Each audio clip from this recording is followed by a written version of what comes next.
Hey everybody, it's Chris Kirkpatrick with Life 180, and for this video, I want to talk to you about the three things that I believe, if you were to think about it from this context, you would never even contemplate buying an index universal life right now in today's market, and hopefully you would never want to sell another index universal life policy so long as you live, or at least as long as the economy remains like it is right now. So before I start the video, I do want to say if you find value in the content that I've been making, YouTube really loves the analytics behind getting the likes. So if you could hit that like button, I'd really appreciate it. If you haven't already, make sure you subscribe, click the bell, that way you get notified every single time I launch a new video. And yeah, I'd just be honored to have you as part of the community here, and hopefully I can serve you in some way. If you have any questions at all, leave a comment in the comment descriptions down below. I try to engage with every single comment that people leave for me. So let's get into this.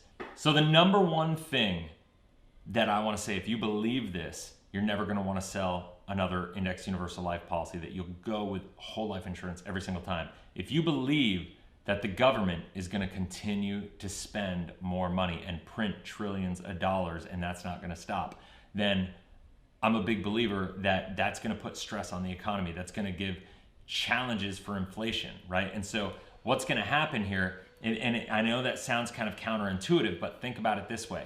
If you look at the combination between the market going up and the performance of index universal life, they're not correlated. The bottom line is the government printing money is not actual market performance. And what's happened is, what we've seen is, it's not the return of the markets that make index universal life policies perform well. It's actually the fixed market, because life insurance companies in general are not purely participating in the index like the S&P 500. Your money, when you put your money inside of an index universal life policy, is not getting directly invested in the S&P 500. They're using call options to invest, to essentially pull out of the general account and buy call options, and that creates a return. But the problem is this: with a life insurance company, because they're not able to get the guaranteed returns, what's happening is they're reducing the cap rates because they're not able to hit those guarantees. And so to recapture money, they're reducing cap rates. So that brings me to number two.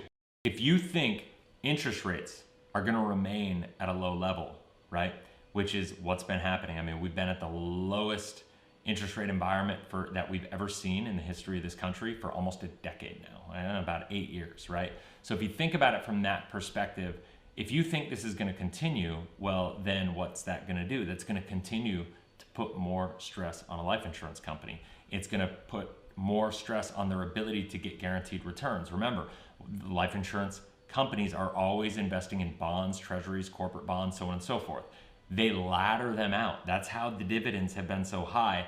As far back as like 2009, that's where they started to see the writing on the wall. I would even say actually the early 2000s, when dividend rates started to really come back down pretty quickly. They went from the double digits and started dropping into the single digits. I mean, there were a couple of years where they dropped 2% in a single year, where the dividends dropped, because they saw the writing on the wall. Interest rates started to drop. What was happening is their longer term bonds that they bought in the 80s that were, laddering out at 20 and 30 years, those were maturing. And so now they had to buy newer assets that were not giving them the same returns as they did in the high interest rate environment in the 80s. And now they were not able to get the guarantees inside of the performance of the general account. And so they had to reduce the dividend rate.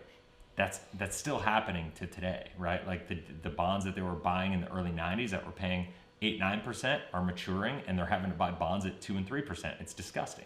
Like, they're not able to maintain it. So if you think that environment is going to continue, what's going to happen with an index universal life, it's the same with a whole life policy. And one of the things that they're talking about is reducing the guarantee limits inside of whole life insurance. That's why I think right now whole life guaranteeing and locking in this low interest rate environment, locking in a 4% dividend is absolutely the best way to go. Because what's going to happen if you look at an index universal life, one of the things you always have to look at in the contract is contractually, what is the lowest that an index universal life company, the policy that you're looking in, look in the illustration and say, what is the lowest they can contractually lower your cap rate to, right? So right now, if it's at 10%, what can they lower it to? Most companies, the number is about 3, right? So if they can lower your cap rate to 3%, what does that mean? That means while the guarantees are going down right now, let's say a dividend in a whole life policy is at 6, it could go down to 4 because that's where it's guaranteed. You're never going to go lower than that. What's going to happen? If they're not able to meet those guarantees, they're going to keep lowering the cap rate inside of the index universal life policy, right? And they're going to go even further because they're not going to meet the guarantees for all their other products.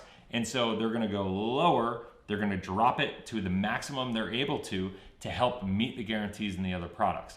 That's, if you believe we are going to remain in this low interest rate environment, index universal life is a dangerous product to get involved with. And the third thing that I would say is if you believe that we're likely to see more volatility as we go here, right, in the economy. We're coming off the greatest bull run that we've ever seen in the history of this country over the past decade, right? And so if you believe that that bull run has to come to an end sooner than later, then investing in an index universal life policy right now is dangerous because it's the volatility. Now, I get that they tell you have a 0% floor, but if you're not getting consistent returns all the while, every year, they're reducing cap rates. Think about it this way. If you get a 0 return for a year or two, and then during that year or two, your cap rate drops from 10 to 9.5 to 9 or 8.5 or something of that nature, what's that going to look like? It's going to be really hard for your policy to make up the 2 years of losses or the 2 years of flat returns to make up for the internal charges. Because don't forget, the charges, the way illustrations work with an index universal life is they assume a 6.4, 6.5, or 7, or like whatever the illustration is running by the agent. I think if you run anything over 5, that's just dangerous, but that's just me. If you assume anything high, that's banking on you having the same return every single year. It doesn't account, you can't illustrate. I guess some software does allow you to illustrate, but it doesn't allow you to illustrate for reducing cap rates. So just to recap, if you believe that government is going to continue to spend, if you believe that we're going to remain in a low interest rate environment, and if you believe that we're in for more market volatility, those are not good things no matter how you slice it. However, when you look at an index universal life policy versus a whole life insurance policy, whole life insurance wins every single time because right now they're paying a dividend just under what most index universal life agents are assuming at the 6.4, 6.5 rate, right? Yet, as the pressures because of those three things are put on the insurance companies, they're going to have to reduce dividend rates. They're going to have to reduce cap rates. That's going to reduce the performance of each of them. But when we look at life insurance, the purpose of it is not to be an investment. It's to be a safe haven, a storage vehicle that's more secure than your bank account, right? That is the purpose of it. It's not an investment simply for those reasons that I said. It can be an investment if you want to look at it like that. You can try to make anything in the world an investment. It's a dangerous investment. It's one with a lot of risk and a lot of variables that you don't control on the IUL side. On the whole life side, it's a financial fortress, right? That is the purpose of it. And then what I coach people to do is not get the returns inside of your whole life policy. Use the whole life policy as a banking alternative. That's like a bank account on steroids. It's going to give you 40 times the return on most typical bank accounts. It's going to give you ancillary benefits, a death benefit, liquidity, all that stuff, and you can use it as collateralization to invest in things and get your return in things like real estate or your business or crypto or trading or something of that nature. There's all sorts of different passive ways to create leverage out of your whole life policy, but you don't ever want to try to chase returns inside of your policy. It's a really dangerous way to go. So if you believe those three things, and if you resonate with that, I'd love it if you gave a like down below. YouTube really loves the algorithm. I'm really trying to get this information out there. I'd appreciate it. If you haven't already, make sure you hit that subscribe button. Click the bell. That way you get notified every single time I launch a new video. I'm really trying to get this message out there in the world because I personally believe that we are coming into some times that are going to be really challenging economically, really challenging in our country. I think the way that our government is going is in a really dangerous position. And I think I'm taking on a bit of responsibility, whether I should or shouldn't.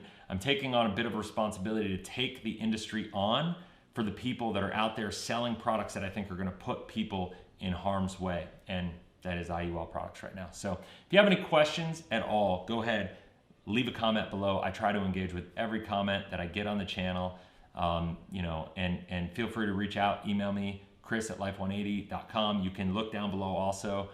If you're a life insurance agent or you're somebody who's looking for financial guidance and assistance and coaching, financial structure, if you're an entrepreneur or a real estate investor or anything of that nature, my wife runs a real estate team. We have all sorts of different resources that I can plug you into from my personal network because I'm on a mission to serve people right now. I have a calendar link below. Feel free to use it. I look forward to serving you. I hope you have a blessed, inspirational day, and I look forward to talking soon.